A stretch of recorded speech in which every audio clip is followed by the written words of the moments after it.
আজকে তোমাদের সাথে কোনো রেসিপি শেয়ার করব না, কোনো ঘোরাঘুরি ভিডিও শেয়ার করব না। আজকে তোমাদের সাথে আমি ডিজাইন তৈরি করা দেখাবো। এইটা একদমই তোমরা যারা একদমই নকশিকাঁথা পিঠা তৈরি করতে পারো না তাদের জন্য আজকের ভিডিওটা। আটা আমরা সবাই গুলতে পারি, তাই না? তার জন্য আমি আটাটা স্কিপ করলাম আর আমি ডিজাইনের ভিতরে চলে যাচ্ছি। এখানে ভালো করে আটাটা নিয়ে ভালো করে মুথে একদম ফিনিশিং করে নিতে হবে। তারপরে এখানে একদম বেশি মোটাও না বেশি পাতলাও না, ভালো করে বেলে নিতে হবে। আর তোমরা একদমই দেখতে পাচ্ছ আমার আম্মু এখানে দেখাচ্ছে বেশি মোটাও না বেশি পাতলাও না। বেশি পাতলা নিলে ভেঙে যাবে আর বেশি মোটা নিলে পিঠাটার ডিজাইনটাই তৈরি হবে না।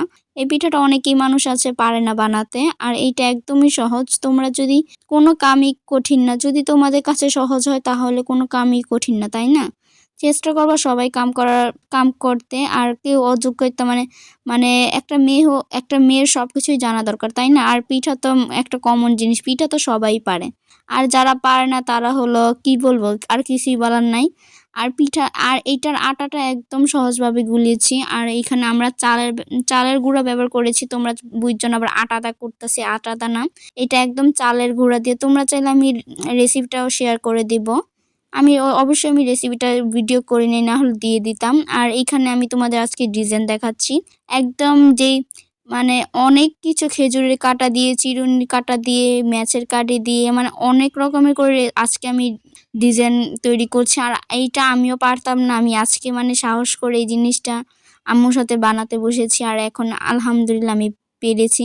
আর এইখানেও মেক্সিটা আমি ডিজাইন আমিই করেছি, আম্মু শুধু কেটে দিচ্ছে। আর আমি ডিজাইন যেই ছাপটা আছে ওইটা আমি আম্মুকে উঠিয়ে উঠিয়ে দিচ্ছি। আর আম্মু এখানে করছে। আর যেই ম্যাচের যেই একটা গুঁতা দিতে হয় এই জিনিসটা আমি করেছি। আর এখানে আম্মুকে অনেকটা হেল্প করেছি আমি। আর এইটা হলো একদমই এখনকার ভিডিও না, এটা হলো রমজান মাসের ভিডিও। আমি অনেকটা ভিডিও ছাড়ছি, ভিডিও শেষই হচ্ছে না, তার জন্য আমি অনেক দেরি করে। আর ফাইনাল লুক কেমনটা হয়েছে আমাকে জানাবা।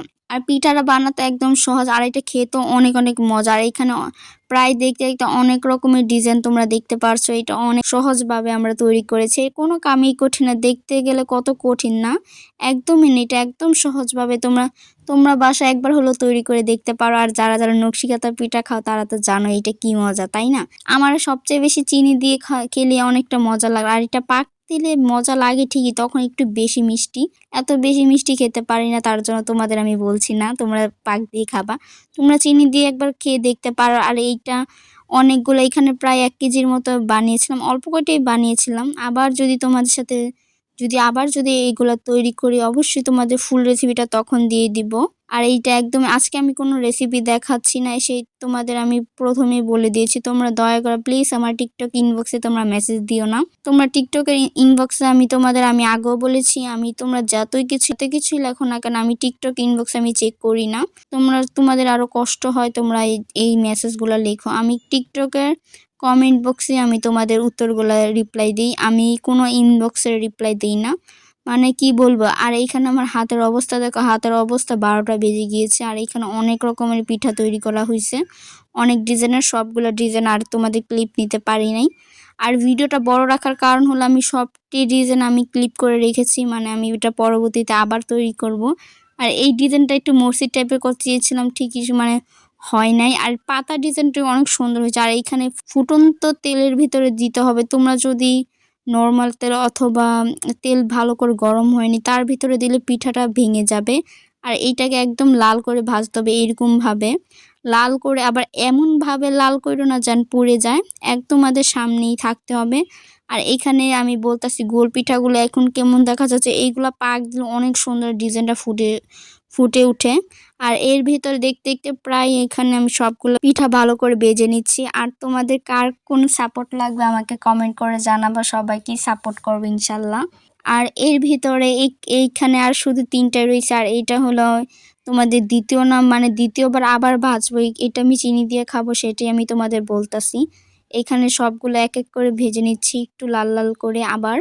আর ভালো করে তেলটাকে গরম রাখতে পারে, এখন বেশি একটা তেল লাগবে না, তখন আমি ডুবা তেলে ভেজেছি, তার জন্য এখানে একটু অল্প করে তেল দিচ্ছি, দিয়ে আমি ভালো করে এই জিনিসটাকে ভালো করে আমি ভেজে নেব। ভাজতে ভাজতে এক পর্যায়ে পিঠাগুলো আমার কারণে ভেঙে গিয়েছে, সেটাই আমি বলতাছি। পিঠাগুলো আমি নিতে গিয়েছিলাম আর ওইখানে আমি কামড় দিয়েছিলাম পিঠার ভিতর। এইগুলো কাঁচা খেতে অনেক মজা লাগে। কার কার এমন অভ্যাসটা আছে আমাকে জানাবা। আর তোমাদের সাথে এটাকে আলুর সেউ বলে, আর অনেকজনে চিপ বলে, আমরা আলুর সেউ বলি। এটা আমার নানিদের বাসা থেকে আনা হয়েছে। আর তোমরা যদি চাও তাহলে তোমাদের এই রেসিপিটা আমি দিতে পারি। আর এই আলুর সেউটা একদমই অনেক সহজভাবে বাসায় তৈরি করা যায়, তাই না? তার জন্য তোমরা যদি কমেন্ট করো তোমাদের বেরিসুন আমি দিয়ে দিব। আর বাসায় আমরা অনেক রকমের পিঠা রোজার সময় তৈরি করছি, সেইগুলো আমি তোমাদের এক এক করে রেসিপিগুলো দিয়ে দিব। আর এইটা হলো ফাইনাল লুক, মাশাআল্লাহ খেতে এত এত মজা। আর এইটা হলো পাঁপড়, এটাও আমরা বাসায় তৈরি করছি। আমরা অনেক রকমের পিঠা বাসায় তৈরি করছি। নেক্সট ডে তোমাদের খুব তাড়াতাড়ি ভিডিওগুলো দিয়ে দিব। আর খেতে তো অনেকই মজা ছিল। আর আলুর সেউ যত রকমের পিঠার আইটেম আছে সবগুলো এক এক করে আমি ভিডিও দিয়ে দিব। এই ভিডিওগুলো অনেক অনেক ভিডিও, তার জন্য আমার দিতে অনেকটা সময় লাগতেছে। আর ফাইনাল লুক মাশাআল্লাহ, পিঠাটা খেতে এত এত মজা ছিল। তোমরা একবার হলো বাসায় তৈরি করে আমাকে জানাবা। আর যে কোনো পিঠা আমার থেকে অনেক ভালো লাগে। যাই হোক, নেক্সট ভিডিও খুব তাড়াতাড়ি দেখা। সবাইকে আল্লাহ হাফিজ।